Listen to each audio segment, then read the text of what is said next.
Halo semuanya, selamat datang di podcast Bikon.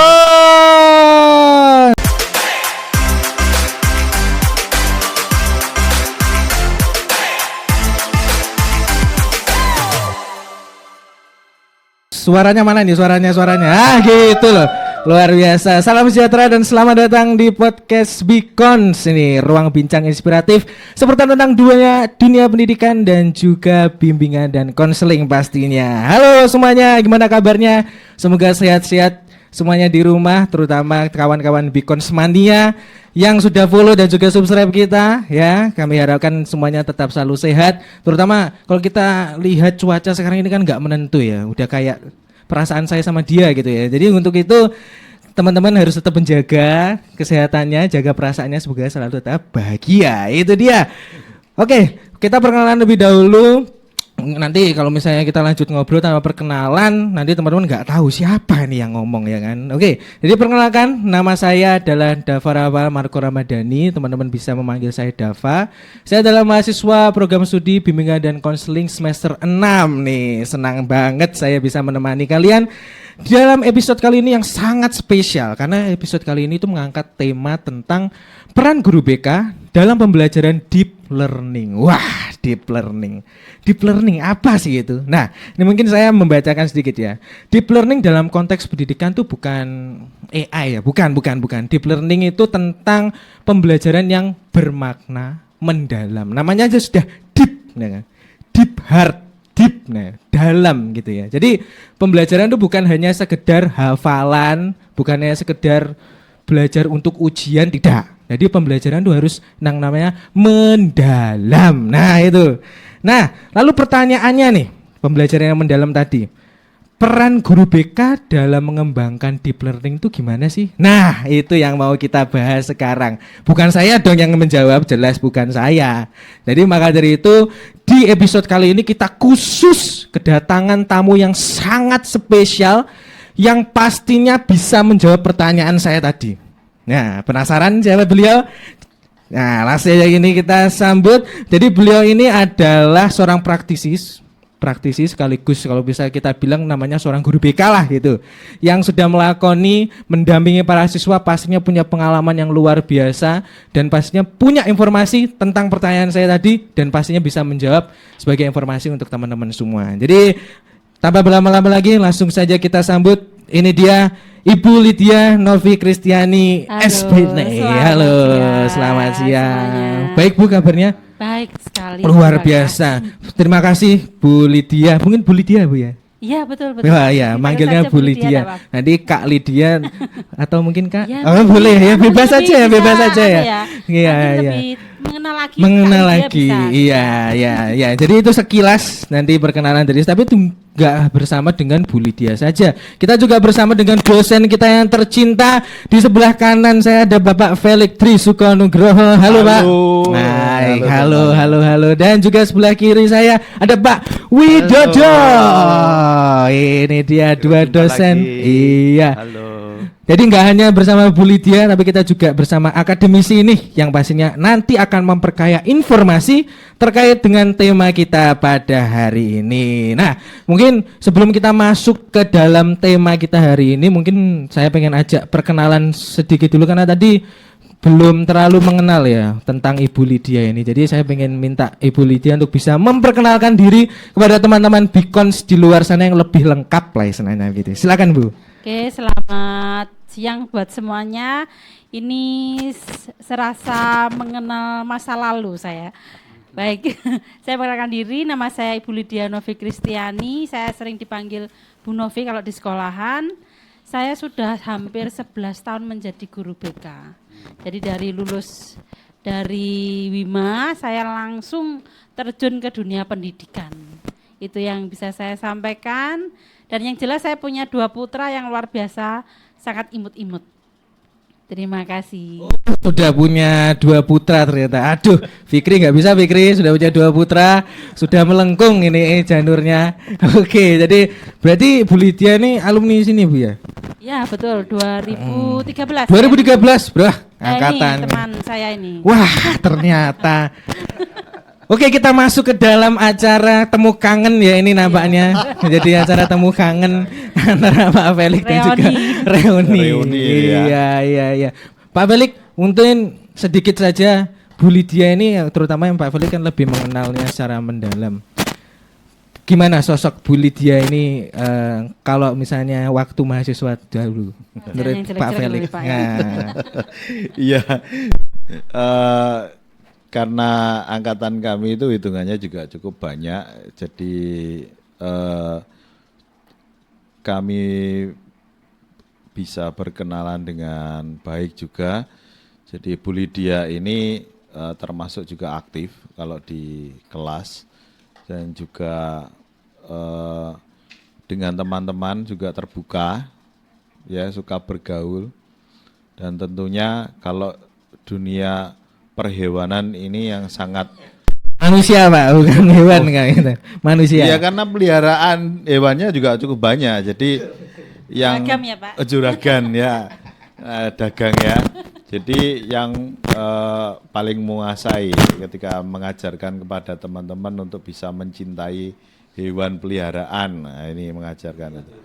Ya, sharing bersama dengan Bu Lydia ini ya. Teman bermain selama kurang lebih 4 tahun. Ya. Kami satu angkatan awal ber-47, lalu kemudian masuknya real adalah 43, lalu kemudian ya lama-kelamaan menyusut banyak ya. Belum itu juga dengan kelas sore ada 10 mahasiswa ya, teman dari kelas sore juga ada waktu itu.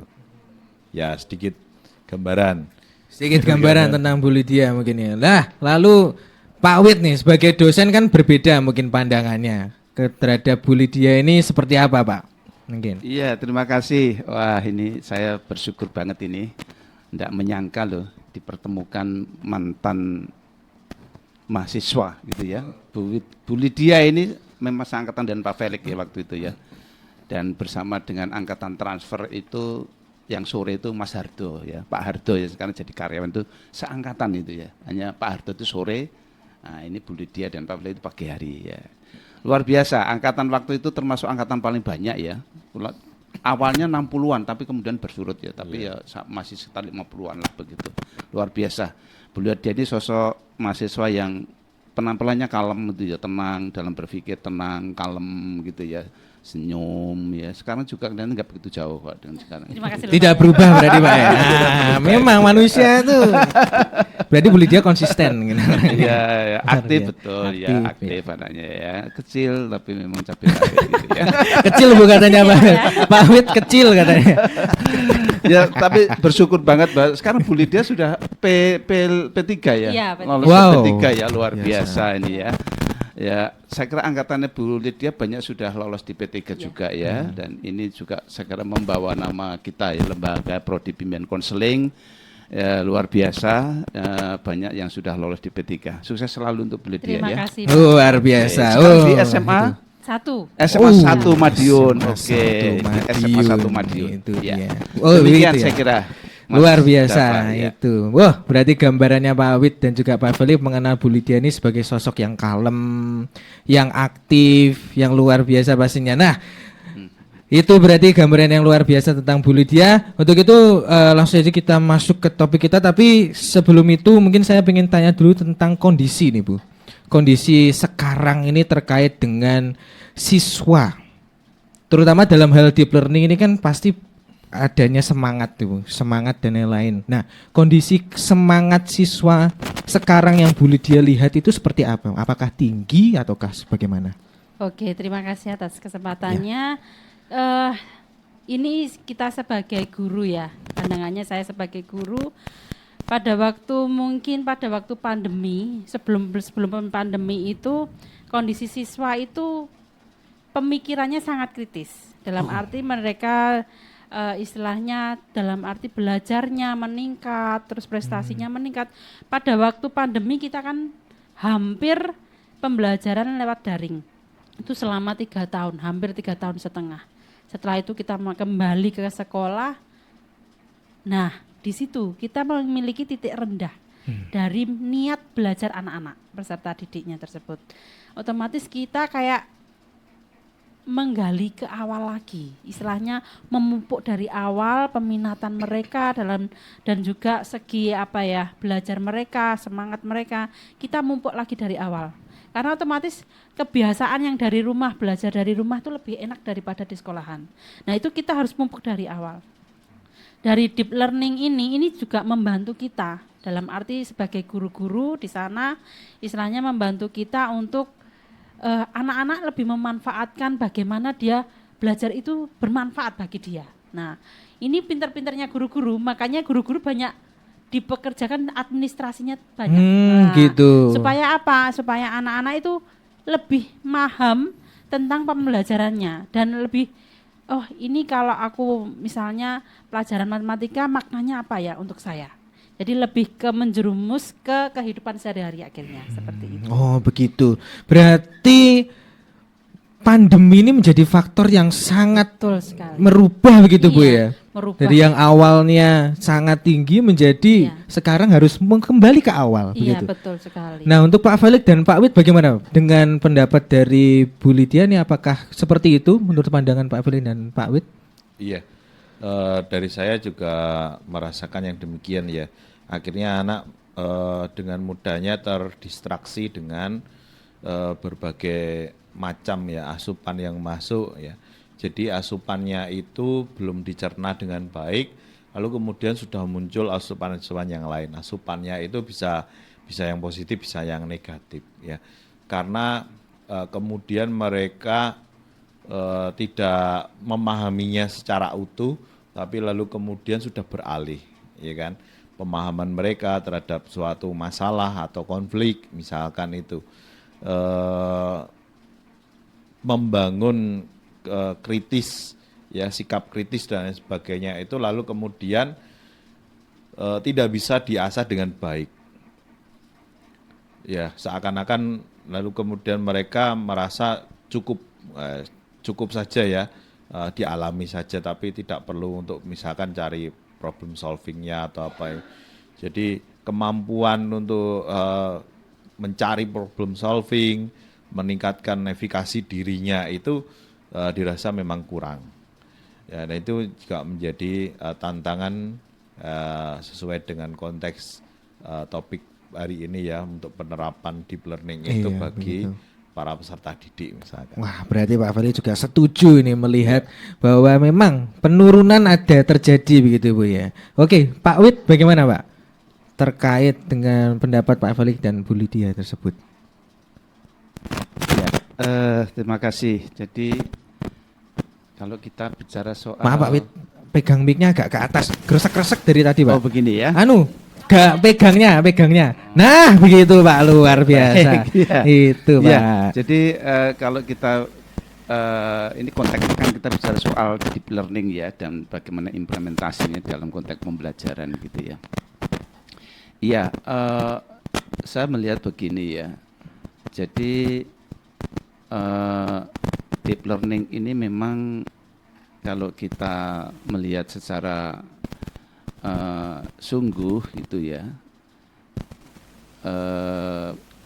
bukan sesuatu yang baru kalau menurut saya itu, karena ini sejak tahun 1976 itu sudah ada ya pembelajaran deep learning itu ya. Ya, dan ini sebenarnya menurut Pak Mukti sendiri sebenarnya bukan sebuah kurikulum ya ini ya, sebuah pendekatan ya, pendekatan deep learning gitu ya, pendekatan deep learning, karena memang dalam konteks deep learning ini ada 3 pilar ya yang harus diperhatikan dalam pembelajaran itu ya. Ada 3 pilar ya, ditopang oleh adanya 3 pilar. Dan kalau kita melihat bagaimana nanti siswa untuk menyusun RPP atau membuat modul ajar itu dalam kaitannya dengan deep learning ada 12 tahapan itu dah. Ada 12 tahapan yang harus dilakukan, dan salah satunya ya yang pasti 3 pilar itu harus masuk di dalamnya. Tahapan 12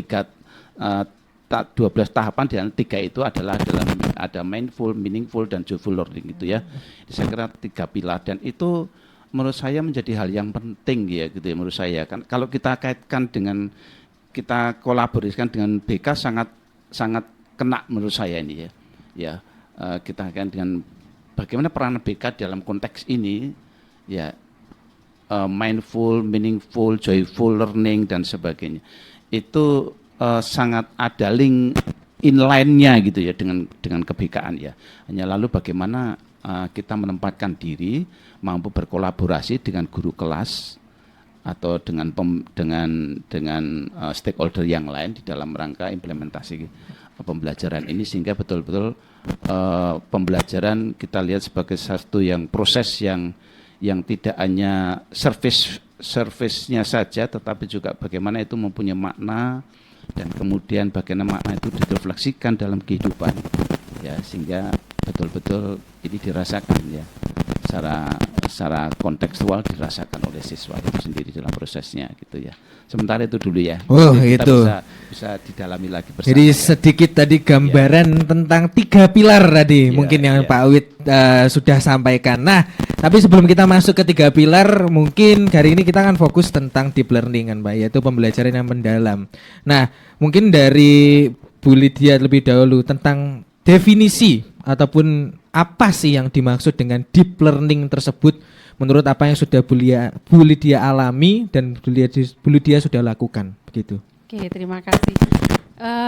Untuk deep learning sendiri bagi di pembelajaran otomatis kita tidak sekedar guru itu menjelaskan, tapi bagaimana siswa tersebut dapat memahami. Nah, kalau sekedar menjelaskan itu cukup mereka tidak sampai memahami, hanya sekedar tahu. Nah, kalau sudah memahami berarti butuh kesadaran. Anaknya sadar di situ di kelas aktif, kemudian sadar pembelajaran misal dalam BK kita menjelaskan tentang sosial antar sosial antisosial, mereka bermakna, oh berarti kita harus bersosial dengan masyarakat.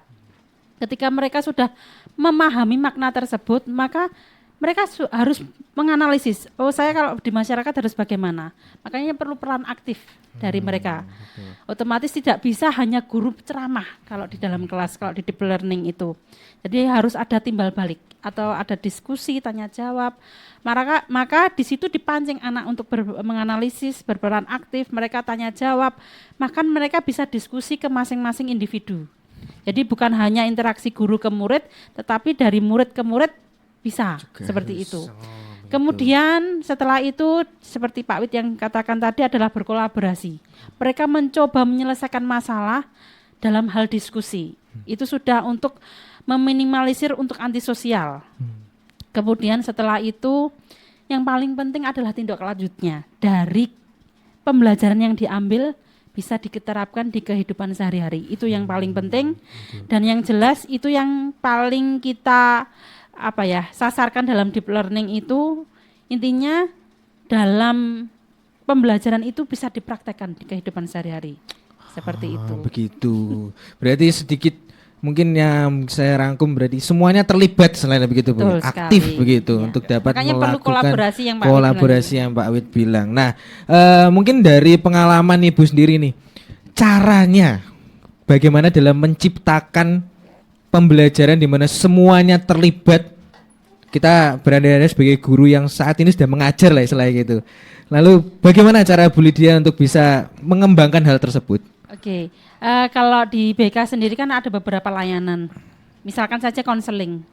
Ketika kita masuk dalam konseling otomatis kita harus sadar. Pertama siswa datang sendiri, itu sudah menjadi hal yang nilai plus bagi kita guru BK bahwa anak secara sadar datang sendiri untuk meminta bantuan. Nah, ini kunci kita sebagai guru BK, kita bukan sebagai penasehat. Diingatkan bahwa kita tidak boleh memberikan solusi atau pendapat. Bagaimana dia bisa menganalisis dan mencapai keputusannya sendiri. Itu dikatakan sadar. Nah, kemudian dia bermaknanya adalah ketika konseling itu dia menyelesaikan masalah, Bu, kalau saya melakukan kesalahan ini berarti saya harus seperti ini. Seperti itu. Jadi dia memaknai bahwa masalah itu bisa diselesaikan sendiri sebenarnya. Dan yang jelas kita hanya menuntun, membimbing saja di situ Ya. sebagai fasilitator atau pendamping saja seperti itu. Kemudian setelah selesai konseling, kita tetap tindak lanjut seperti itu. Jadi kita di kemudian hari kita mungkin tidak dalam waktu konseling, kita mungkin simpangan di kantin atau apa, coba kita gimana kemarin, Oh, kayak begitu. gitu. Iya, iya, Otomatis iya. kan tidak semata-mata guru konseling itu duduk diam di ruangan. Iya, itu. Jadi kita kayak kayak dicari anak lah. Hai Bu betul. Novi, halo Bu Lydia, kayak gitu. Iya, iya, Jadi iya. kita lebih ke lebih dikangeni karena kita merasa seperti keluarga dan otomatis kita harus menghargai dari mendengarkan tadi, sadar tadi, kita otomatis mendengarkan dan menggali mereka. Nah, mereka setiap masing-masing individu pasti butuh tempat curhat. Betul, Nah, itu. Nah, itu kita dari deep learning itu kita melalui layanan konseling itu kita bisa masuk di situ. Kalau untuk klasikal yang jelas bisa dari permainan, terus kemudian gambar atau video.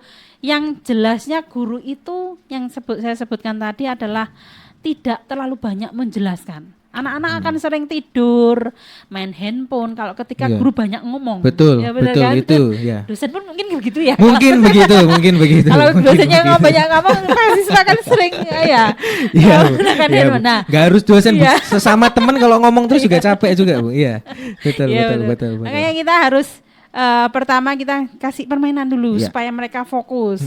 Kemudian kasih pertanyaan, diskusi, kemudian cari motivasi di situ. Iya. Kemudian minta mereka menyimpulkan seperti itu. Itu akan istilahnya membangkitkan deep learning itu. betul. Jadi mereka langsung bisa menangkap, oh ini harus kuterapkan di kehidupanku, kayak seperti itu.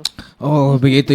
Wah, itu benar-benar yang real sekali, Bu, itu ya, yang benar-benar dialami dan dirasakan. Luar biasa tadi informasinya. Tuh, bermanfaat untuk kalian semua. Nah, sekarang kita masuk ke Pak Felix dan Pak Wid tentang teori nih. Di dalam deep learning ini kan ada 3 pilar utama tadi, Pak. Mindful, meaningful, dan juga joyful learning. Nah, dari Pak Wid dulu deh. Tentang konsep daripada mindful, meaningful, dan joyful itu seperti apa secara teori itu, Pak? Ya, ini tadi saya katakan sebagai 3 pilar ya yang ada di dalam deep learning ya. Dan itu nanti juga harus tergambarkan di dalam rencana pembelajaran yang dikembangkan oleh guru ataupun juga oleh guru BK. Guru BK kan juga harus mengembangkan apa yang disebut dengan RPP ya. Kalau istilahnya itu RPP K13 ya, kalau istilahnya kurikulum merdeka kemarin modul ajar kan gitu ya. Iya. Nggak tahu nanti setelah itu ada istilah baru atau tidak gitu ya. Iya, Tapi baru-baru yang terus, Pak, pasti ya. tiga pilar ini harus ada dalam proses penyusunan itu RPP yang saya maksudkan itu. Nah, mindful itu sebenarnya kan kesadaran ya. Jadi bagaimana anak itu ketika kita bicara soal topik tertentu, kan utama yang harus kita siapkan adalah topik ya. Topik lalu tujuan pembelajaran ya. Bagaimana anak bisa mengerti tentang topik itu, mengapa dia belajar tentang topik itu, bagaimana cara belajar topik itu, dan seterusnya sampai muncul sebuah kesadaran bahwa topik itu menjadi penting bagi dirinya. Ya, ini mindful ya, mindful. Nah, kemudian setelah kesadaran itu kan harus masuk kepada pilar yang kedua, yaitu apa? Bermakna. Nah, bermakna di sini artinya kita lebih melihat bukan semata-mata topik yang kita berikan itu hanya sekedar kita berikan, tadi Bu Lydia mengatakan ceramah ya untuk menghabiskan materi, menyelesaikan materi, tidak. Tetapi di sini lebih dituntut bagaimana dalam meaningful ini bagaimana guru mempunyai kreativitas tinggi dalam menentukan strategi dan metode yang digunakan. Nah, strategi metode yang digunakan ini akan bisa membantu memaknai apa yang sudah dia sadarkan, yang dia sadari dengan mindful itu tadi. Metode pembelajaran yang memang itu sangat membantu dia di dalam mencoba memaknai materi yang ada. Kalau kita belajar soal strategi dan metode di abad 21 ini banyak sekali ya. Dari kajian teori konstruktivisme itu banyak sekali, ada inquiry, discovery, project based learning, problem based learning. Ini metode-metode di abad 21 yang sangat kuat sekali dipergunakan dalam rangka ini. Deep learning ini sangat kuat sekali menggunakan metode-metode seperti itu. Ya. Jadi ini yang perlu dipahami di meaningful ini sampai ada kebermanfaatan itu betul-betul masuk di dalam diri siswa. Strategi, metode itu menjadi penting, ya. Dan kemudian joyful ini kan menyenangkan ya. Iya, menyenangkan. Bagaimana secara fisik hand on maupun secara pikiran mind on itu terlibat sepenuhnya. Jadi baik fisik maupun pikiran itu terlibat di dalam proses. Betul. Nah, sehingga saya mengutip dari Pak Mukti mungkin aja, baik pembelajaran itu menjadi sebuah rekreasi akademik. Anak menjadi tidak bosan, enjoy, dan berjam-jam pun mungkin tidak terasa, ya karena saking asiknya gitu ya. Betul. Nah, ini bagaimana seorang guru mampu membangun sebuah lingkungan belajar yang joyful learning. Pengkondisian lingkungan ini menjadi penting. Saya kira kalau dalam BK juga sama ya. Kalau kita membuat layanan klasikal, itu pengkondisian itu menjadi sangat penting sekali. Pengkondisian awal membuat suasana nyaman, menyenangkan, menggembirakan, sehingga anak menjadi at home dengan proses itu. Nah, inilah sebut pembelajaran yang menyenangkan. Jadi pendidikan yang membuat anak menjadi tidak bosan, tidak cepat bosan, menyenangkan, dan inilah joyful ya. Jadi 3 pilar itu sebenarnya menjadi memang betul ada inline-nya ya, di sadar akan apa yang akan dipelajari, kemudian itu memberikan makna bagi dirinya ya, sampai pada itu menyenangkan, dan biasanya itu ada refleksi gitu ya. Kita mencoba merefleksikan atas apa yang telah diberikan kepada siswa. Biasanya dalam konteks BK itu kita kan di akhir-akhir pembelajaran kalau klasikal itu biasanya kita membuat refleksi ya. Apakah saya tadi sudah terlibat secara penuh dalam proses? Apakah pembelajaran menyenangkan atau tidak? Bagaimana interaksi yang terjadi dalam proses dan sebagainya. Ini adalah sebuah refleksi untuk melihat sejauh mana anak itu betul-betul terlibat di dalam proses yang menyenangkan itu. Ya. Ini saya kira 3 pilar ya yang menopang adanya deep learning itu. Betul, itu dia. Mungkin tadi luar biasa teori dari Pak Wid, benar-benar wah itu kebak itu, saat pikiran kebak itu luar biasa, full banget. Nah, untuk Pak Felix nih, lalu bagaimana di 3 pilar ini Pak? Itu selaras dengan tujuan dari bimbingan dan konseling sendiri? Iya. Tadi sudah dijelaskan banyak oleh Pak Wid terkait dengan 3 pilar itu, bagaimana juga selaras dengan layanan BK sendiri ya, yang kita ketahui bahwa dari 3 itu ada benang merahnya. Nah, kita ketahui bersama bahwa praktisi atau para guru-guru BK ini juga sudah memperhitungkan dan memberikan rencana itu untuk bisa benar-benar diterima oleh peserta didik dengan baik ya. Saya rasa semua guru BK ini bukan bekerjanya mengikuti alur gitu, tidak, tapi mereka mengusahakan betul-betul untuk secara kreatif. Karena apa? Guru BK ini termasuk yang ditunggu-tunggu oleh peserta didik. Karena apa? Karena yang dirasa paling memberikan kesempatan untuk 3 pilar itu salah satunya adalah dari guru BK ini. Ini beberapa dari teman-teman guru BK ini kalau saya tanya, mereka bisa mengaplikasikan, mengimplementasikannya itu kalau dikatakan paling mudah ya tidak ya, tapi harus mengenal kondisi lingkungan juga. Tapi paling tidak mereka sebagian besar sudah menerapkannya. Dan ini juga selaras dengan tujuan dari pembelajaran BK sendiri. Kita kenal misalkan layanan karir. Ya, untuk anak-anak misalkan yang kelas 12 ya, ya misalkan betul. Ini bisa juga diundang untuk datang ke sekolah. Kemudian mereka bisa mengenal langsung secara karir pekerjaan itu. Iya. Baik itu dari perguruan tinggi, baik itu dari tempat kerjaan. Profesinya. Nah, itu kan iya. melihat secara langsung, baik mindfulnya, mereka terbuka. Jadi kalau nanti saya ingin cita-citanya seperti ini, tahu. Tahu, betul Pak. Iya kan? Ini kan menimbulkan sense of crisis tadi ya. Kita kritis, tahu, oh harus seperti ini tuntutannya. Ya, terus lalu kemudian meaningfulnya adalah mereka menyesuaikan dengan bakat minat yang dimiliki lalu menemukan makna. Kalau seperti ini tuntutannya, saya harus bagaimana? Kan daya juangnya juga harus diperjuangkan itu. Lalu kemudian mereka juga memberikan wawasan joyfulnya ketika bekerja seperti ini, itu ada kebahagiaan yang bisa diraih ya dari masing-masing ya yang dibawa, baik itu ke perguruan tinggi ataupun dari tempat pekerjaan itu. Itu salah satu layanan. Iya. Salah satu bidang juga masih bidang karir. Belum nanti bidang yang lainnya, bidang pribadi, bidang sosial, bidang belajar. Nah, itu bisa kita ambil seperti contoh adalah outing class. Outing class yang dimaksud itu bukan hanya sekedar rekreasi keluar begitu saja, tidak ya. Tapi kita mengundang juga bisa. Sehingga mereka merasakan pembelajaran yang langsung itu. Betul. Ya, ini sangat selaras sekali, ya kan? Betul. Nah, memang dikatakan apakah guru-guru mata pelajaran itu kemudian tidak menerapkan? Ya, saya rasa tidak juga ya.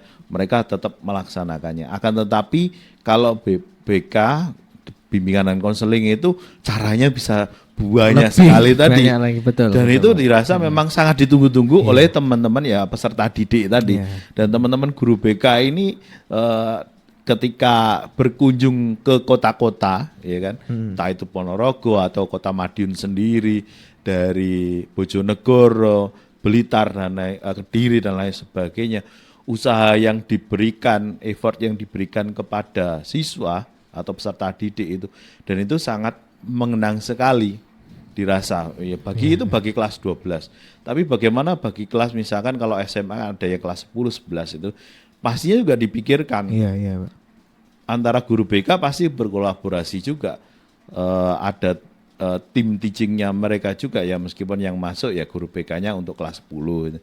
Dan bagaimana juga untuk yang teman-teman guru BK yang SMP juga.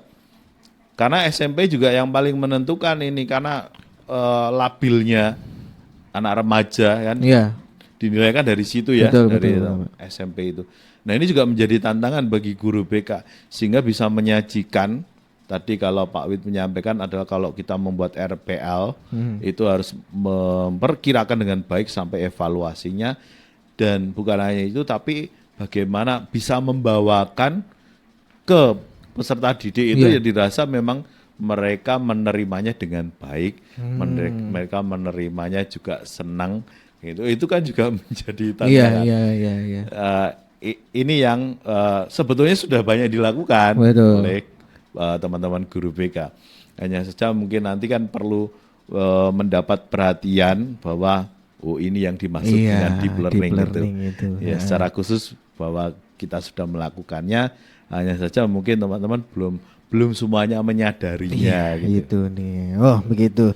Iya, jadi dari Pak Felix menjelaskan bagaimana contoh nyatanya itu baru bidang karir saja tadi, benar-benar bagaimana deep learning terutama di peran BK itu benar-benar sangat luas sekali Pak ya. Nah, baik kalau gitu langsung saja mungkin kita bedah satu persatu kali Pak ya. Dari 3 pilar ini dari Bu Lydia dulu, yang pertama mindful learning nih Bu.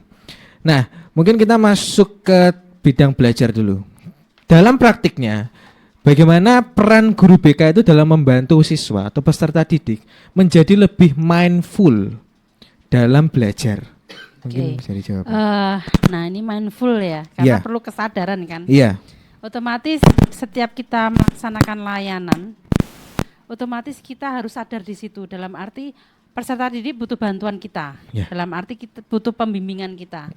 Ketika mereka butuh motivasi, ketika mereka lagi frustasi, dalam arti nilai-nilai yang jelek atau lain sebagainya, masalah-masalah yang dihadapi, kita ada di situ. Kita sadar untuk membantu ketika dia mereka ingin curhat, cerita, kita juga membuka pintu selebar-lebarnya seperti itu. Istilahnya dalam arti kita istilahnya menerima dengan lapang terbuka. Nah, yang saya sering tangkap dari BK ini adalah punya empati, itu kekuatan nih. Betul, Kekuatan betul. kita ya, kekuatan BK itu adalah empati. Di mana kita merasa bahwa kita ikut terjun dalam masalah mereka seperti itu. Iya. Nah, dari empati itu dari rasa menghargai, mereka bisa terbuka, mereka merasa tidak terintimidasi. Nah, itu yang membuat mereka sadar bahwa mereka butuh orang lain. Ya. Nah, dan kemudian mereka sadar bahwa saya itu penting kalau belajar. Saya butuh belajar. Seperti itu, makanya kita harus sering-sering memberikan motivasi. Setiap kali guru masuk, memang bukan hanya guru BK ya. Yeah. Harapan kita adalah setiap masing-masing guru itu datang tidak hanya memberikan materi dan juga memberikan tugas, tetapi bagaimana di akhir pembelajaran itu ada refleksi atau motivasi itu. di dalamnya, supaya mereka sadar BK itu bukan sekedar pembelajaran yang biasa saja, tetapi mengarah ke masa depanmu nantinya. Jadi mereka harus sadar pentingnya BK itu seperti apa, pembelajaran dalam BK. Kalau kita kan istilahnya pembahasan di BK-nya sendiri ya. Kalau di pelajaran lain, ya pentingnya pelajaran ini untuk apa? Seperti mereka supaya sadar bahwa pentingnya pembelajaran itu untuk apa. Dan otomatis dari sadar itu kita juga harus tahu bahwa mereka punya gaya belajar masing-masing. Jadi itu tidak dia. jadi patokan bahwa anak ini harus bisa ini, harus bisa menghafal. Padahal dia audiovisual, taunya, ya kan? Kayak seperti itu. Jadi kita harus nah ini kerjasama, kolaborasi. Dari kita memberikan instrumen, kita tahu gaya belajar mereka. Nah kita komunikasikan ke gurunya. Bu, ini nilainya jelek karena gaya belajarnya bukan menghafal. Tidak bisa kalau seperti ini, Bu. Maka remedialnya adalah bagaimana dia menjelaskan melalui video, tayangan video ataupun dari pembelajaran yang mendengarkan seperti itu. Jadi kita istilahnya apa ya? Jembatan bagi orang tua, bagi guru, stakeholder terkait seperti perkuliahan ataupun perusahaan seperti itu. Kita itu jembatannya. Kalau ketika nggak ada guru BK maka tidak ada jembatan, ya kan? Dari siswa ke stakeholder orang tua maka itu akan terputus. Jadi kayak guru adalah ya pokoknya lah, akhirnya seperti itu pokoknya. Sering kali kamu harus paham nilai harus. Nah ini kita itu adalah guru itu sebagai jembatan. Makanya kita sebagai peran penting untuk membuat mereka sadar. Nah ini kita kesadaran mindful itu seperti itu. Jadi membuat mereka benar-benar sadar bahwa siswa ini gaya belajarnya seperti ini. Makanya kalau pembelajaran sebisa mungkin jangan terlalu banyak misal ceramah ataupun kalau mungkin mereka terlalu banyak tayangan video yang cuma hanya penjelasan, kan ada kan guru yang cuma mengeplay video dan mereka diminta untuk merangkum. Nah, ada beberapa anak yang tidak bisa seperti itu juga.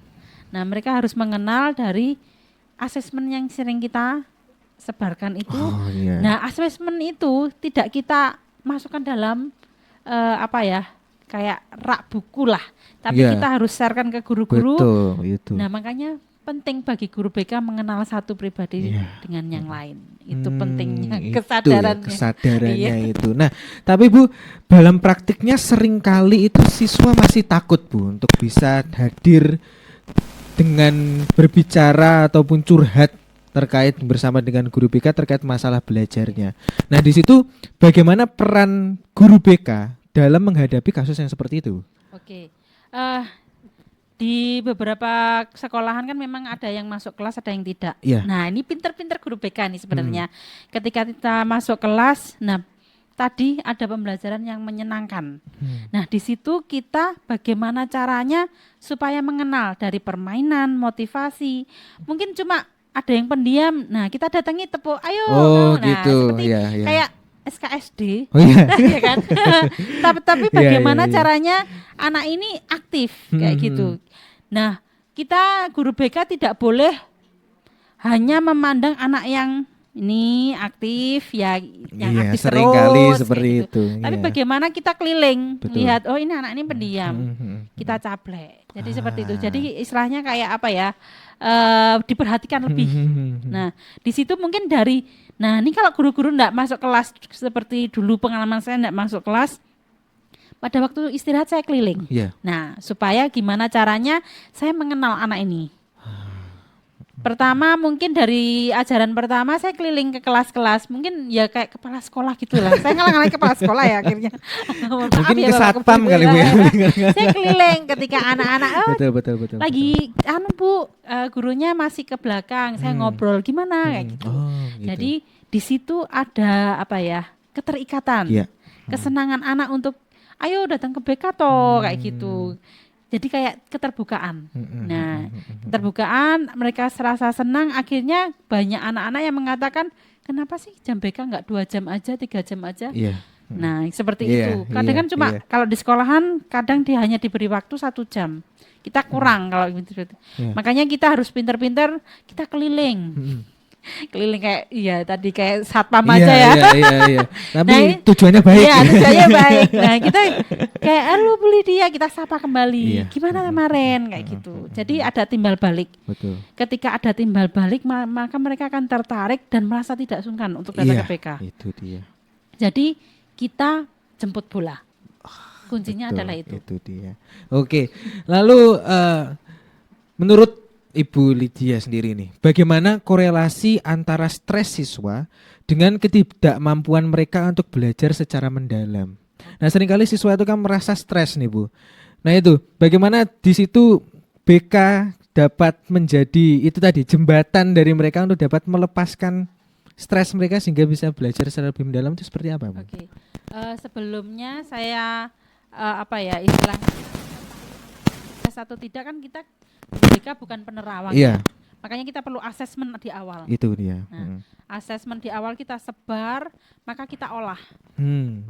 Nah, pembelajaran itu kita sesuaikan dengan tingkat perankingan istilahnya permasalahan yang anak butuhkan di dalam kelas. Kita share, kita berikan materi. Kalau anak tersebut ada satu asesmen yang memang khusus, memang saya masukkan di situ. Ini untuk pribadi siswa dan hanya saya dan siswa tersebut yang tahu. Ketika itu ranahnya kritis, agak mendalam tentang belajar. Ada anak yang frustasi loh, Iya, karena iya, misal, seperti itu. aduh nilaiku kurang ini kalau masuk Iya, universitas. betul, Nah, betul. kita panggil. Hmm. Atau kalau enggak dia bisa, makanya perlu ini. Sekarang lagi gencar-gencarnya saya berkonseling. Oh, Jadi itu. lewat WhatsApp bisa, lewat internet bisa, email itu, bisa. itu. Nah, itu saya berikan anak-anak. Kalaupun ragu untuk datang ke BK, Iya. chat personal ke Bu Novi. Oh, bisa seperti Bisa. itu ya. Jadi Oh, otomatis iya, anak iya. yang pemalu, Hmm. introvert, tutup Iya. diri. Nah, itu penting.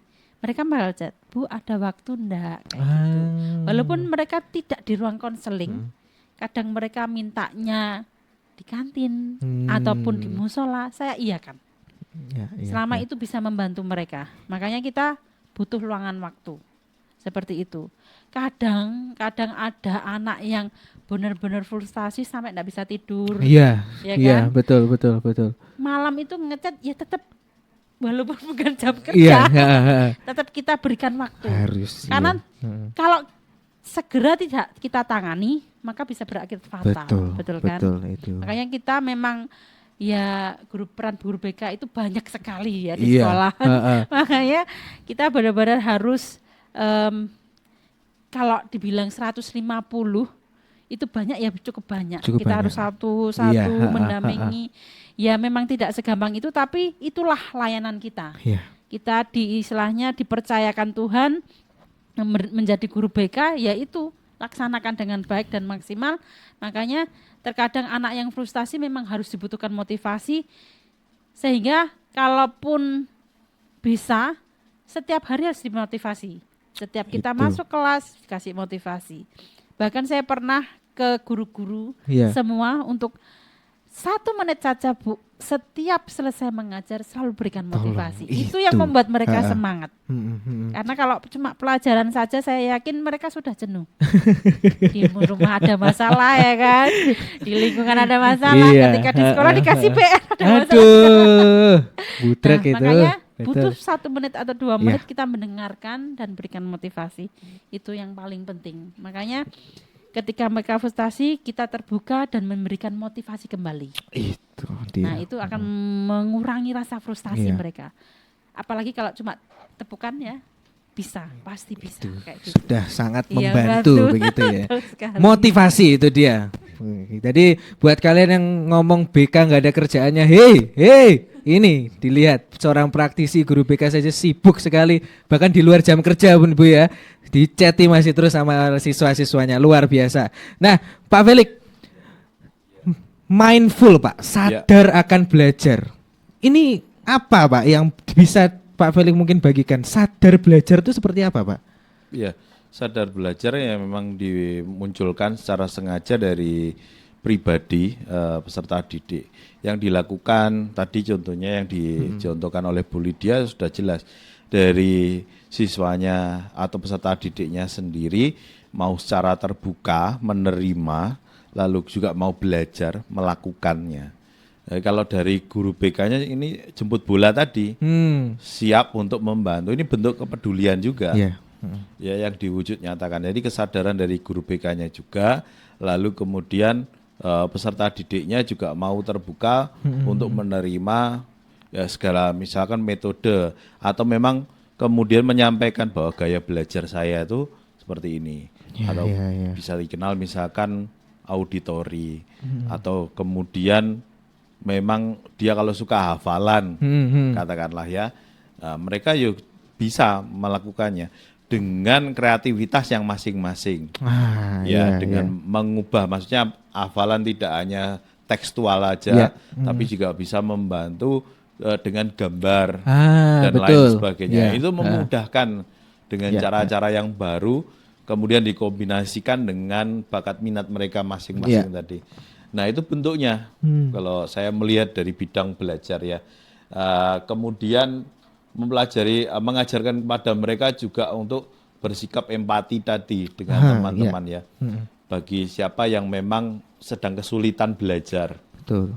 Ada teman-teman yang sigap untuk membantu ya kan. Dan itu kemudian juga bisa disampaikan ke guru mapelnya untuk memberikan remedial yang bentuknya atau metodenya sesuai. Sehingga teman-teman yang lain juga bisa membantu, teman-temannya satu kelas, lalu gurunya membuat atau menciptakan metode yang bisa kemudian diterima oleh anak yang kesulitan tadi dalam bidang belajarnya.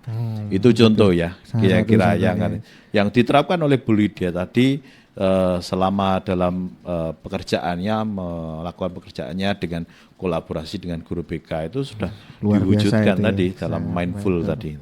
Oke, Pak Wid, tadi kan mungkin kita masuk ke bidang belajar nih Pak. Nah, mindful learning ini kalau dalam bidang pribadi, sosial itu seperti apa Pak wujudnya? Iya, oke. Terima kasih. Jadi nampaknya semakin menarik ya pembicaraan kita ya. Ini yang saya katakan BK kekinian seperti itu. Kekinian. Jadi tidak ada lagi istilah sekarang BK kok tidak punya pekerjaan, tidak gitu ya. Ini kan paradigma lama ngomong seperti itu ya. Paradigma baru kita jemput bola. Jadi karena sekarang paradigma baru kan BK berlaku untuk semua ya. Jadi setiap anak mempunyai hak untuk mendapat layanan BK, baik yang bermasalah maupun yang tidak bermasalah. Kan begitu ya. Nah, dalam konteks ya mindful ya, bidang pribadi dan sosial gitu. Di sini kita harus mencoba untuk bagaimana anak ya semakin memiliki satu kesadaran akan diri pribadi yang mempunyai kekuatan, mempunyai kelemahan, ya, mempunyai kekuatan, mempunyai kelemahan, dan ini harus disadari sebagai sesuatu yang unik bagi dirinya. Iya.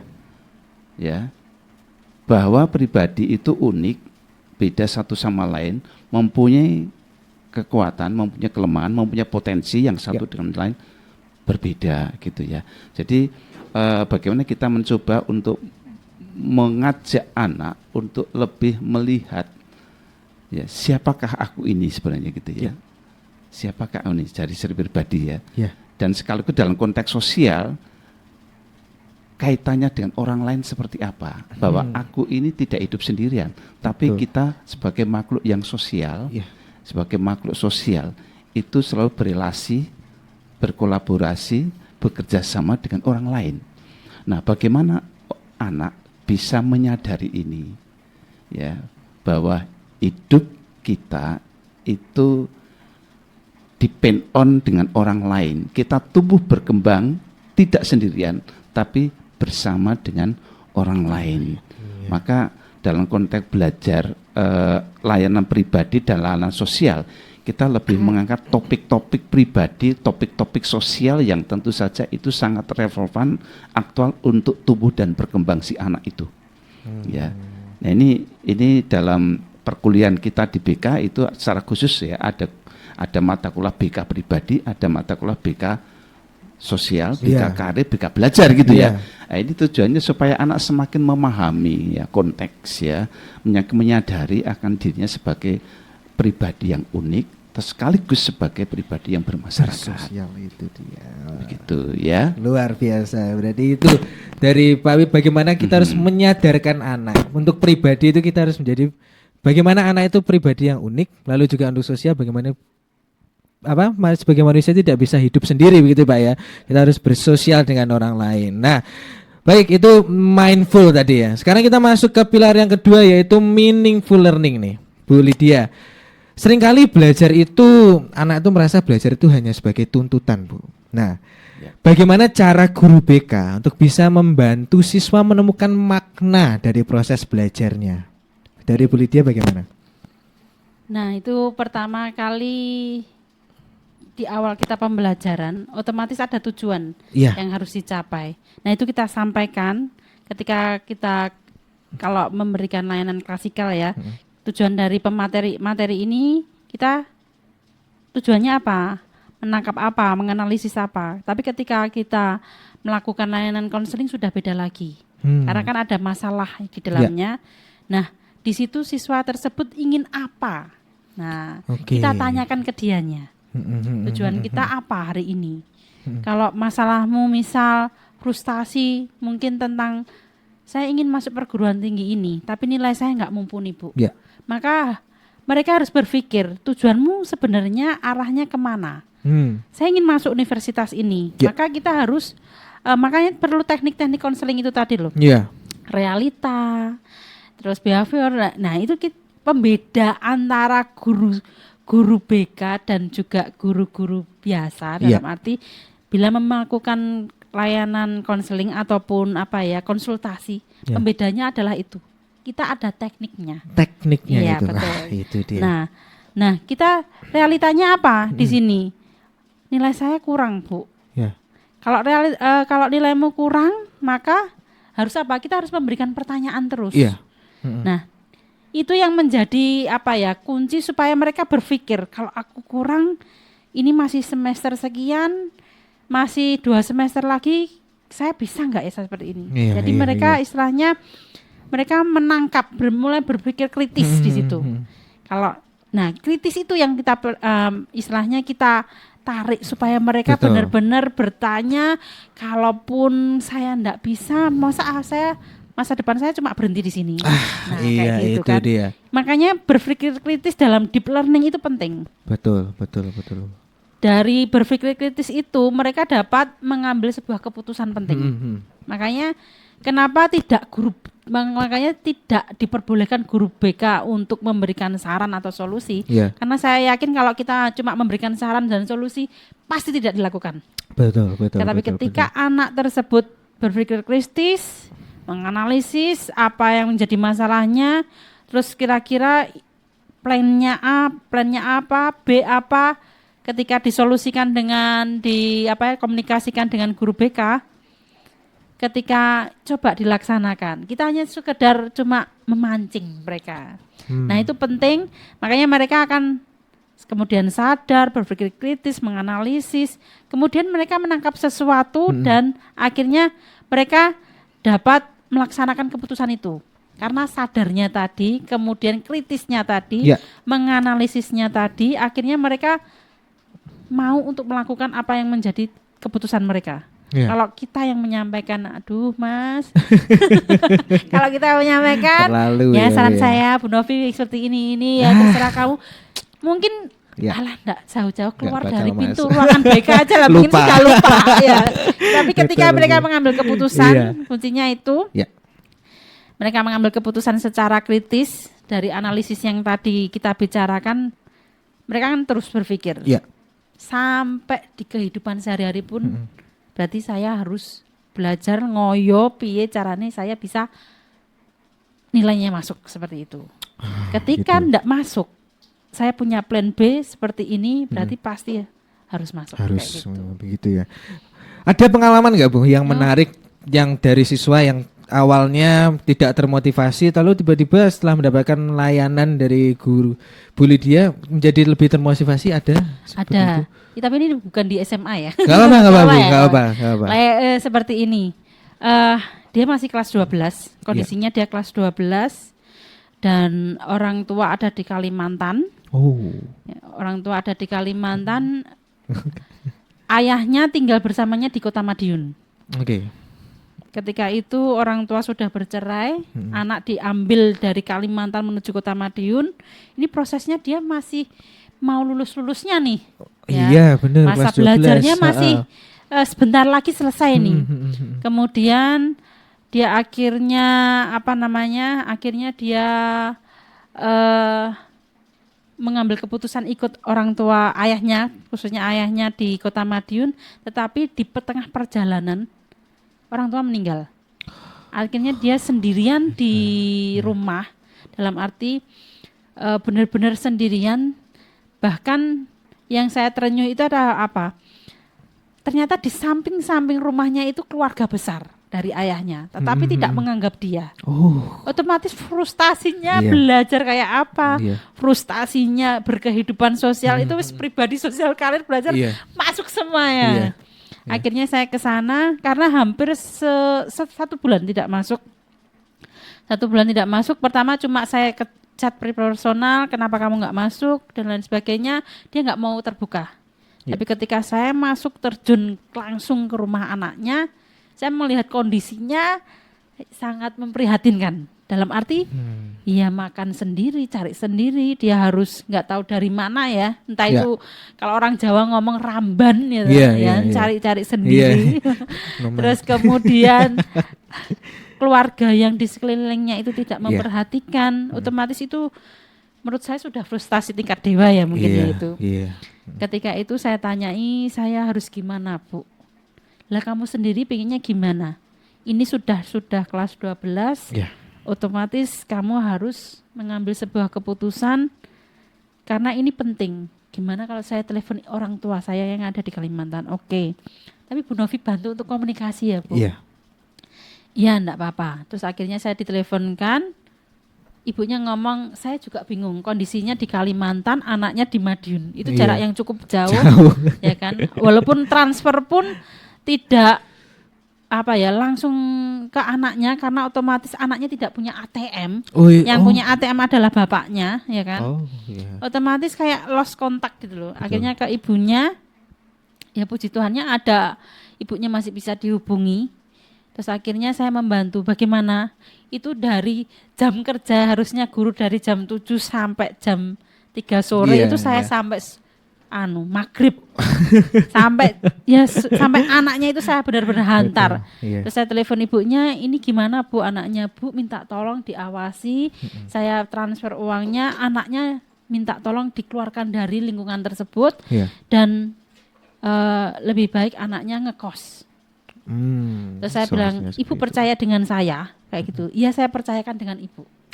ketika itu saya akhirnya minta, istilahnya nggak mungkin dong anaknya langsung saya bawa pergi. Iya, iya. Nah, anaknya tersebut saya ajak ke tempat saudaranya, Oh. ayahnya, dalam arti nenek dari ayahnya.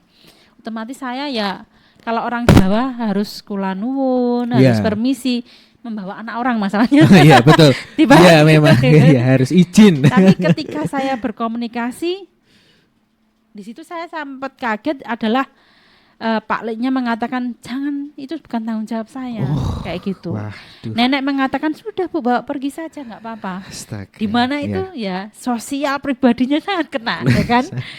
Istilahnya di masyarakat dia ditolak, Iya. di keluarga pun ditolak. Masa ujian lagi. Ya, masa ujian mau kelulusan, wah Betul. itu belajarnya tidak konsentrasi. Iya. Itu anak pasti frustasi. Akhirnya saya telepon wali kelas, mau ndak mau harus ke sini. Karena ya kalau apa ya, istilahnya walaupun dia anak orang, tetapi itulah guru, orang tua kedua di sekolahan. Masalahnya itu Betul. tanggung jawab kita. Iya. Dan akhirnya kita sempat mencari kos-kosan yang ada di dekat di sekolahan, di mana saya bilang, kalaupun kamu mau makan ataupun kamu mau minum, minta di kantin, nanti Bu Novi yang bayarin, kayak gitu. Iya. Ya, karena ya saya anggap anak sendiri, karena ya kondisi keluarga yang istilahnya menolak dia, otomatis dan orang tuanya mempercayakan ke saya, berarti saya harus bertanggung jawab. Iya. Dan akhirnya, puji Tuhannya anaknya sekarang sudah lulus. Puji Tuhan. Dan dari frustasi itu dia Iya. bagaimana bisa istilahnya apa ya, bisa membrow up dirinya sendiri Itu untuk luar lebih biasa itu. ya lebih bersemangat. Dan saya bilang, Bu, saya ke Kalimantan, saya ingin ke PT Pama, tolong didoakan. Dan ya Wow. oke. Dan ketika dia pulang kampung, dia cerita, ketika dia datang ke Madiun pun dia WA saya, Bu, saya di Madiun, bisa Gitu. ketemu. Mungkin dari situ kita merasa, wah, saya sudah Iya. meluluskan anak Betul. yang luar biasa. Istilahnya dari permasalahan itu, nah itu tadi loh, kalau anak tidak segera diselesaikan Iya. masalahnya, maka berakibat Iya. fatal. Bisa jadi kalau saya acuh, maka anak itu bisa tidak lulus kan. Mungkin. Nah, Iya. makanya ketika anak frustasi memang kita harus segera. Iya. Memang hal layanannya kalau segera memang harus segera dilaksanakan. Walaupun kadang suami saya tak suruh nganter, ayo Pak, tak nganter aku ke rumah anak ini. Betul, Ngecek betul, setiap betul, harinya. Saya juga Iya. istilahnya ke sana menanyakan ke bagian apa ya, kayak kepala apa ya, kos-kosan lah, Bapak, Iya. ke kos-kosan Ah, ah. seperti itu. Makanya kita tuntun satu persatu, kita hanya mendampingi seperti itu. Gitu. Wow. Wah, itu luar biasa sekali. Iya. Siswanya gak kebayang gitu sebenarnya, saya pun kelihatan nggak mungkin kuat sih dalam posisi yang seperti itu. Luar biasa, Bu. Mantap sekali kerja kerasnya dan siswanya juga luar biasa itu. Lalu Pak Wid, sekarang meaningful, Pak. Sekarang tuh banyak siswa yang menganggap belajar itu udah nggak penting, Pak. Saya kemarin ada sempat praktek pun, saya tanya ke beberapa siswa, saya pengen belajar apa hanya untuk mendapatkan ijazah saja. Kedepannya mereka tuh nggak tahu mau ngapain. Nah, pendekatan BK dalam kasus yang semacam ini bagaimana, Pak? Untuk dapat memaknai itu dia. Iya. Jadi dalam konteks ini sebuah pembelajaran apapun itu harus memberikan sebuah pengalaman Iya. pada siswa. Meaningful artinya pembelajaran harus memberikan pengalaman. Iya. Nah, pengalaman itu harus diawali dari guru yang juga punya pengalaman. Pula pengalaman yang menyenangkan gitu ya. Jadi memang pembelajaran itu harus menyenangkan ya. Ketika pembelajaran di konsep menyenangkan, itu disitulah sebenarnya anak akan mencari sebuah kebermanaan di dalam sebuah pembelajaran. Beda kalau pembelajaran hanya sekedar wator belajar, yang penting materinya rampung, ya. Pokok bahasan sing tak siapkan selesai sudah, soal mahasiswa mau tahu atau tidak masa bodoh. Itu beda itu ya. Itu pembelajaran tidak memberikan pengalaman yang menyenangkan sama sekali ya. Nah, bagaimana supaya guru bisa memberikan pengalaman yang menyenangkan? Maka tadi Bu Novi juga sudah menyinggung perlu ada semacam teknik. Pendekatan. Pendekatan yang tentu saja ini menggugah siswa untuk berani ya, karena dalam konteks deep learning ini sebenarnya kan ada satu dimensi yang penting, yaitu critical thinking ya, berpikir kritis gitu ya, itu penting banget kan gitu ya. Maka bagaimana kita mencoba untuk menjembatani ini sehingga proses belajar itu menjadi menyenangkan ya. Teknik pendekatan dalam konteks konseling, wah kalau bicara soal teknik banyak sekali, dengan pendekatan banyak sekali gitu ya. Dalam hal menyelesaikan masalah pun kita juga harus melihat bagaimana masalah ini lebih pada pendekatan apa akan kita selesaikan. Ada pendekatan realitas, ada pendekatan Carl Rogers, ada pendekatan Adlerian, ya, behavioristik, ya, banyak sekali gitu. Hanya bagaimana kita mensikapi itu, kita menganalisa sebuah masalah itu sehingga kita menggunakan pendekatan yang pas. Ketika pendekatan itu pas kita pakai, tentu itu akan menyenangkan bagi anak. Ya, kan itu akan kena sasaran kan gitu ya. Tidak waton gitu ya, tidak waton gitu. Sama hal dalam hal belajar ya. Dalam hal belajar pun juga guru dituntut membuat sebuah model strategi yang menyenangkan ya. Sama sebenarnya tuntutan BK juga sama. Bagaimana teknik itu kita gunakan sesuai dengan problem yang kita hadapi sehingga pas ya, bagi anak pas ya, menyenangkan, dan itu akan memberikan satu pengalaman yang bermakna bagi dia ya. Sesuatu yang bermakna tentu saja itu akan berdampak kan gitu ya, akan berdampak di dalam dirinya kan gitu ya, dan ini akan menarik gitu ya. Maka bagi seorang guru BK banyak-banyaklah untuk ini memperkaya diri dengan berbagai teknik pendekatan yang ada. Sehingga kita tidak hanya fokus pada satu pendekatan saja gitu ya. Terus terang dalam tahu Bu Novi, ini pengalaman Bu Novi juga seperti apa di lapangan, apa yang pasti pendekatan-pendekatan yang merujuk dari kerangka teori tertentu ini sebenarnya menjadi satu kebutuhan ya Bu Novi ya. Dan ini menarik sebenarnya, menarik untuk kita kembangkan gitu ya. Maka menurut saya yaitu pendekatan teknik strategi yang menyenangkan itu menjadi sebuah pemikiran untuk diupayakan di dalam proses layanan konseling. Ya. Kita akan misalnya dalam hal klasikal pun kita juga tentu akan menggunakan berbagai model pendekatan ya, metode yang kita pakai ya. Kemudian juga di tengah-tengah kegiatan itu juga kita supaya lebih menjadi menyenangkan bagi siswa, kita ramu dengan sebuah dinamika ya, dinamika kelompok ya, dan topik yang tentu saja inline dengan topik yang ada yang kita bahas di situ ya. Ini saya kira itu ya Mas Dava ya, jadi menjadi penting bagi saya teknik dan pendekatan. Berarti penting sekali untuk guru BK mampu menganalisis, juga punya berbagai macam teknik dan metode tadi Pak ya. Nah itu Pak Felix sekarang, korelasi Pak antara tujuan hidup, cita-cita dengan proses belajar yang tadi. Belajar itu tidak penting kan kemungkinan karena dia tidak punya tujuan hidup Pak. Nah kalau ada korelasinya, apa peran BK untuk membangun tujuan hidup itu? Peran BK sendiri ya, untuk mengenalkan lebih tepatnya ya, bagi peserta didik itu kan punya skill, punya knowledge, pengetahuannya mereka juga punya yang namanya attitude gitu ya. Nah kalau kolaborasi tiga-tiganya itu berjalan dengan baik ini, dan guru BK sendiri bisa berperan dalam membantu ya, dalam hal membantu ini, pastinya dalam misalkan tadi soal pendampingan sampai benar-benar masalahnya terselesaikan itu, dan itu korelasinya akan sangat baik sekali. Gitu ya. Misalkan sampai betul-betul didampingi anaknya yang bermasalah tadi, kemudian betul-betul bisa terentaskan, dan mereka secara attitude kan melihat dan menghargai di orang di sekitarnya tadi, ya kan. Dari attitude itu yang dicontohkan tadi, lalu kemudian betul-betul bisa menunjukkan bahwa peran BK sangat berkorelasi sekali terhadap dari baik itu mindfulnya atau meaningfulnya yang itu ditunjukkan dia. tadi. Oh begitu. Jadi memang peran BK itu sangat kental sekali, terutama di bidang deep learning ini, pendekatan deep Iya. learning ini. Nah, kita masuk ke pilar ketiga yaitu joyful learning. Nah, mendorong pembelajaran yang menyenangkan dan menyehatkan mental. Bu Lydia, peran BK dalam menciptakan suasana belajar yang menyenangkan, sehat dan mendukung kreativitas siswa itu bagaimana, Bu? Oke.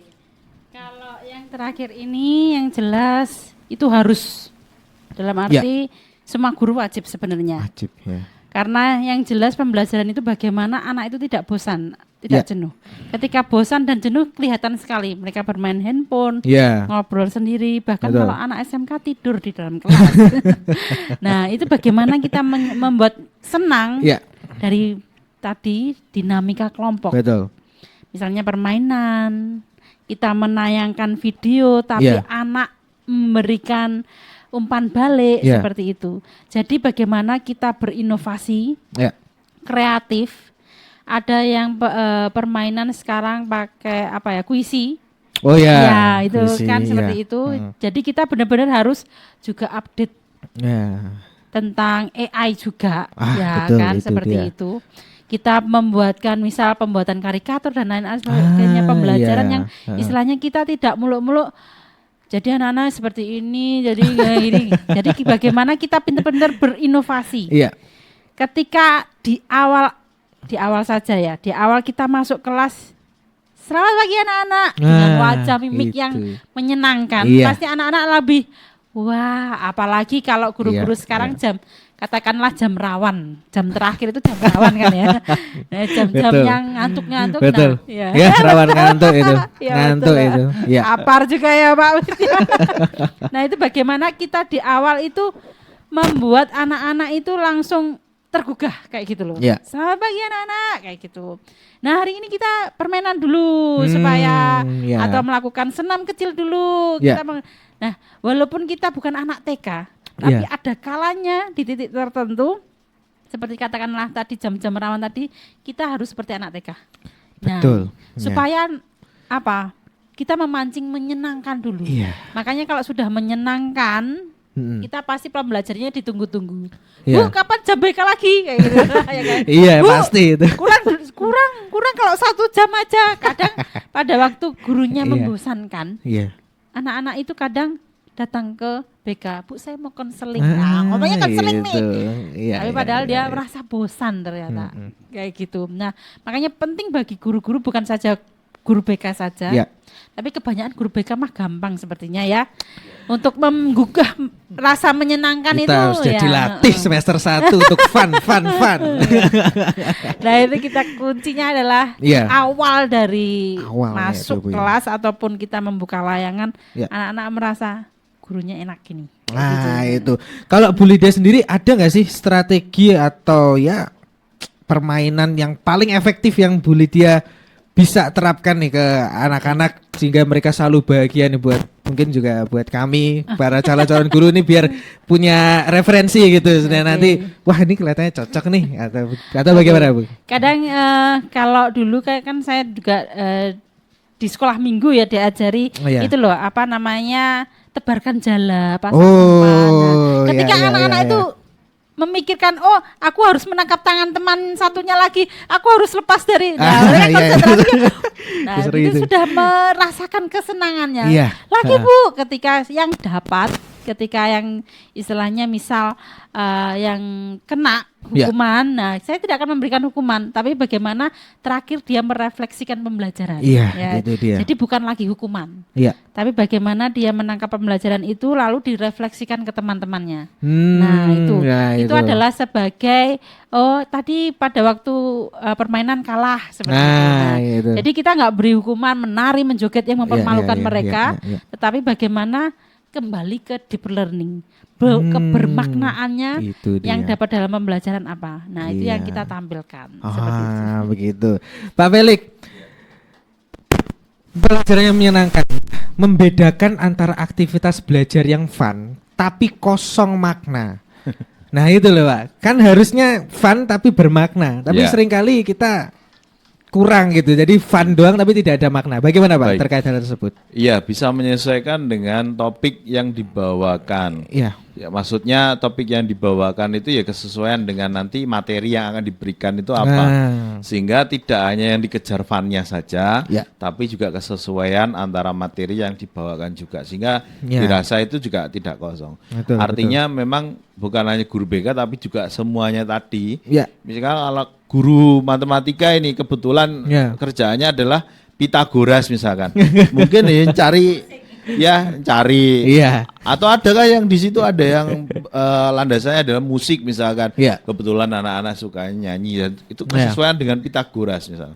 Iya. Dan itu saya rasa akan memberikan kenangan atau memorinya yang lebih berkesan daripada Iya. hanya sekedar mainan. Tapi lalu kemudian tidak ada kesesuaian, tidak ada Iya. benang merah antara topiknya.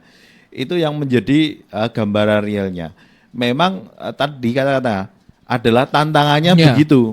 Cuman kalau kita memang sudah bisa menyesuaikan ya, Bu Lydia ya misalkan, itu akan terasa menyenangkan bahkan sampai Ya. dicari Betul. karena muncul memorinya tadi Ya. bahwa kesesuaian topik dan sebagainya ini cocok. Betul. Nah, sedangkan ada guru yang misalkan memberikan funnya saja, Hmm. tapi lalu kemudian malah saya kosong, Iya. materinya nggak tersampaikan dengan baik. Game ya. Ini apa misalnya, gamenya apa, Iya. lalu materinya sesungguhnya apa ya. Iya, iya. Nah, itu yang saya rasa supaya tidak kosong. Betul. Memang kita nyarinya joyful, ya kan, fun, kebahagiaannya. Iya. Cuman kalau tidak sesuai dengan topik, Iya. nah itu kan juga akan membuat anak-anak justru malah lebih bosan juga. Betul. Ya, betul, lalu betul, kemudian betul. wah ini main-main aja tapi kemudian materi tidak tersampaikan. Itu bisa terjadi juga. Iya. Nah, itu yang menandakan indikatornya adalah kosong tadi ya. Kita Iya. harus memang menyesuaikan. Iya. Maka apakah harus selalu fun terus? Fun itu kan hanya sebuah kata saja, Iya. tapi bisa kita kreasikan dengan yang lebih sesuai ya. Iya. Bahwa tidak harus selalu bermain terus. Betul, betul. Contohnya bermain kata itu kan juga termasuk game juga ya. Iya. Tidak harus dinamika kelompok yang Iya. harus berkeringat. Iya, iya. Itu tidak hanya, tapi memicu gairah dari anak-anak ya, dari stimulus yang diberikan memicu gairah anak-anak Iya. supaya mereka itu tergerak untuk tidak berdiam diri, Betul. tapi ikut aktif. Iya. Nah, itu kan juga menimbulkan joyful tadi juga, Betul, joyful betul, learning betul. juga. Itu beberapa contohnya misalkan. Nah, itu. Pak Wid, tentang pembelajaran yang menyenangkan joyful itu. Kalau misalnya kita dalam pembelajaran itu kan ada 3 sesi, Pak. Pembukaan, inti dan penutup. Nah, untuk pembelajaran yang menyenangkan ini mendingan ditaruh di mana, Pak? Itu ataukah di setiap saat ataukah ada sesi khusus tertentu begitu di dalam sesi pembelajaran itu, Pak? Iya, dalam konteks konseling ya saya selalu sampaikan kepada mahasiswa ada 3 kegiatan progresif yang harus dilakukan. Involvement, inti, penutup, gitu, atau terminasi gitu. Ya. Nah, sebelum masuk pada inti, tahap involvement itu, tahap pengembangan hubungan itulah tahap di mana itu menjadi jembatan keledai menuju ke tahap inti. Pengkondisian awal itu menjadi sangat penting sekali, jauh sangat penting sekali untuk anak siap masuk ke tahap inti dalam konteks konseling. Iya. Saya kira juga dalam pembelajaran apapun itu selalu diawali dengan satu pengkondisian yang joyful di awal. Betul. Involvement pengembangan hubungan. Jadi Ya. pengembangan hubungan di awal itu menjadi penting dikondisikan. Karena itu akan menjadi awal di mana anak siap masuk pada tahap yang sesungguhnya yaitu tahap inti itu tadi. Ya. Tahap inti berarti kita sudah diajak mengolah sesuatu materi konten yang mau kita sampaikan kan begitu Ya. ya. Itu. Nah, jadi itu penting membangun keakraban, kemudian suasana joyful ya. Jadi fasilitas yang menyenangkan, hubungan yang menyenangkan itu menjadi penting.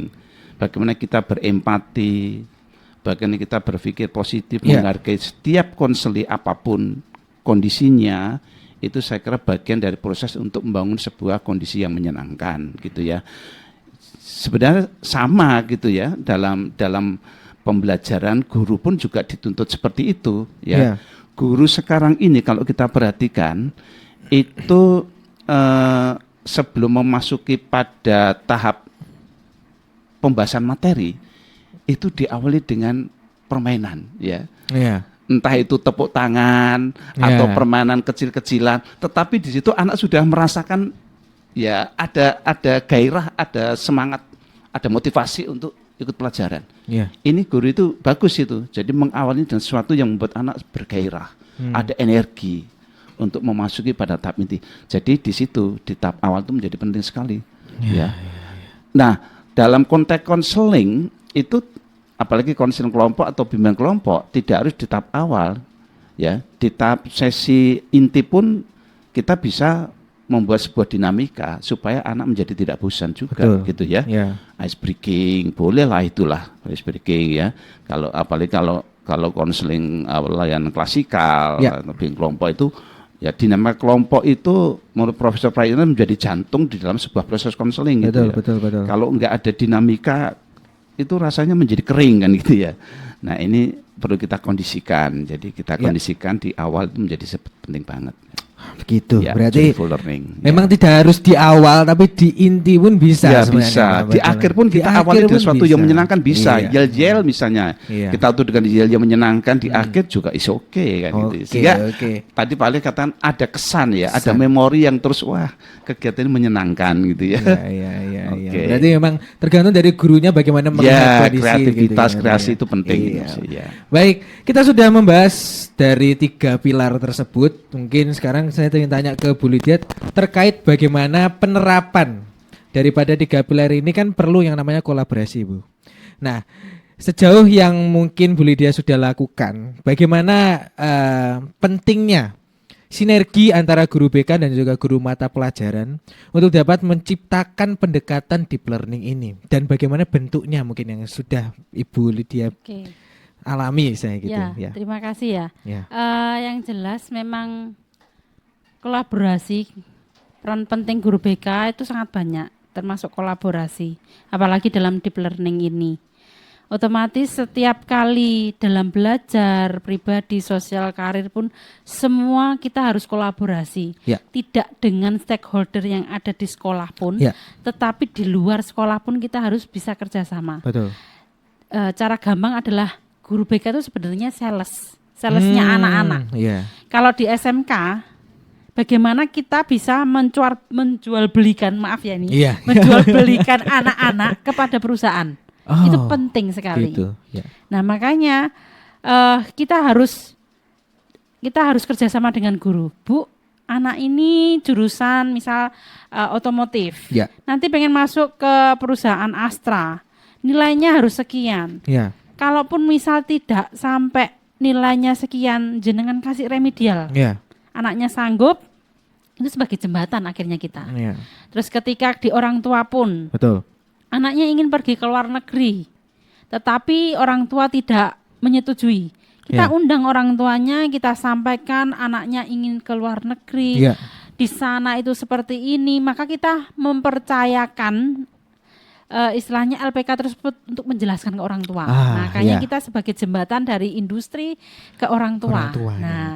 Kemudian ke masyarakat, ke tokoh masyarakat, misalnya tentang keagamaan ketika hari-hari besar. Kita tidak semata-mata cuma memberikan istilahnya pengetahuan tentang keagamaan, tapi bagaimana mereka bisa terjun ke masyarakat, misal membersihkan masjid atau mengadakan acara perayaan Paskah dan lain sebagainya. Kita mendampingi di situ. Kita jembatan sebagai siswa ke tokoh masyarakat, ke masyarakatnya. Sebenarnya banyak sekali. Kita ke perguruan tinggi pun seperti itu. Anak blank. Saya yakin dan percaya anak kelas 11, 12 ini tidak tahu tujuannya sekarang kemana itu loh. Kebanyakan anak itu tidak tahu, tidak paham. Saya mau kemana, mau ambil jurusan apa, kebanyakan bingung.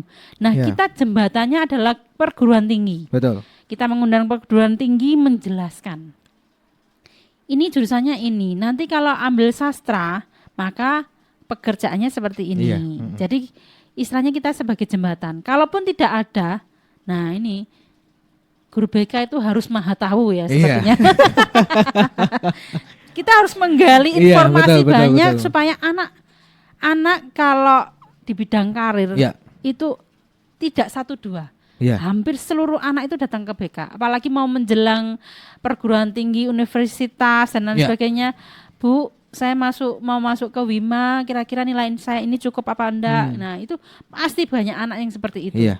Jadi konsultasi utama istilahnya hampir setiap kali orang tua ngomong, saya aja loh Bu, enggak pernah dikasih tanyain anak saya Bu, kok malah jenengan yang jadi anu. Lah, iya, Jadi betul, istilahnya betul, kayak betul. kita malah orang tua pertama. Orang tua pertama Iya. malahan. Iya. Iya. Jadi kita istilahnya sebagai jembatan lah, Iya. seperti yang saya katakan tadi, kita itu jembatan. Makanya Iya. peran penting sekali bahwa kita itu mitra dalam Iya. pembelajaran deep learning ini. Kita mitra, benar-benar membantu anak ini Iya. supaya sampai ke masa depan. Terkadang kalau di SMK ini ya, Iya. kita tidak bisa lepas dari sudah masuk perusahaan selesai. Tetapi bagaimana anak ini bisa meningkatkan, dalam arti bukan prestasi Iya. ya, karirnya. Karirnya Nah, itu. jadi kita wawancara langsung kepada pimpinan, Pak, karirnya anak ini seperti apa? Iya. Terus jenjangnya kelihatannya karirnya lengkap apa enggak. Makanya kita kalau di BK SMK itu match dengan BKK, Bursa Kerja Khusus. Oh. Nah, kita iya. sebagai salesnya anak-anak Iya, iya. supaya anak ini bisa diterima. Ini anak ini bagus Pak. Ini dalam nah, kita pinter-pinter nih, nyales nih seperti Iya, itu. iya, Dan iya, bagaimana perusahaan itu mau untuk kerjasama atau MOU dengan kita. Oh. Di di universitas pun juga gitu. Bagaimana universitas ini mau MOU dengan kita Iya. dan ada siswa yang cukup banyak untuk tersalurkan di sana. Nah, Betul, gitu. itu dia. Jadi banyak sekali Banyak pekerjaan sekali. BK ya. Ternyata Berarti di- memang kolaborasinya itu luas sekali Ya, ya luas teman-teman. sekali. Gak hanya kepada guru mata pelajaran, bahkan juga stakeholder, bahkan juga tadi kepada perusahaan yang mungkin akan diikuti oleh siswa. Jadi memang luar biasa sekali dan perlu dukungan dari banyak pihak untuk deep learning ini. Nah, langsung saja kita menjelang akhir diskusi, saya mengajak mungkin narasumber kita untuk sedikit refleksi nih. Bu Lydia nih. Kalau Ibu membayangkan peran guru BK ke depan, seperti apa idealnya kontribusi BK dalam membentuk pembelajaran lebih dalam, menyentuh hati dan relevan dalam kehidupan siswa? Yang jelas yang saya tadi ucapkan bahwa kita adalah mitra penting. Artinya kita fasilitator di dalam sekolahan, di dunia pendidikan, dan yang jelas peserta didik seperti anak kita yang kedua, walaupun mereka anak-anak orang lain, tetapi kita menjadi tuntunan dan juga panutan Ya. di dalam dunia pendidikan. Otomatis dari tingkah laku, pembicaraan, kita juga harus berhati-hati. Dan dalam pembelajaran itu bagaimana kita bisa membangkitkan rasa menyenangkan, keingintahuan, dan lebih pentingnya adalah mereka dapat mengaplikasikannya dalam kehidupan sehari-hari. Itu yang Kehidupannya itu, ya. paling penting. Itulah pembelajaran yang sebenarnya tujuan awal. Bagaimana dia merasa bahwa pembelajaran itu dapat bermakna di kehidupan sehari-harinya, itu yang paling penting. Otomatis kita menjadi mitra penting dalam deep learning ini. Makanya perlu sekali pendampingan khusus. Kata siapa sih guru BK nggak penting?